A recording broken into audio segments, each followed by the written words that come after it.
സ്വന്തം വോയിസിൽ മറ്റുള്ള ആക്ടേഴ്സിൻ്റെ വോയിസിനെ അനുകരിക്കാൻ കഴിവുള്ള ഒരുപാട് മിമിക്രി ആർട്ടിസ്റ്റുകൾ നമുക്കിടയിലുണ്ട്. എന്നാൽ വളരെ മനോഹരമായിട്ട് മിമിക്രി കാണിക്കുന്ന ഒരു പക്ഷിയുണ്ട്. ലയർ ബേർഡ് എന്നാണ് ഇതിൻ്റെ പേര്. മിമിക്രിക്ക് ഒരു അവാർഡ് ഉണ്ടെങ്കിൽ ആ അവാർഡ് കൊടുക്കാൻ പറ്റിയ ഒരേ ഒരു പക്ഷിയാണിത്.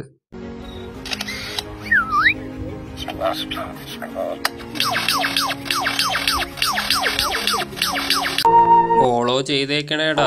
പൊന്നു മോനെ.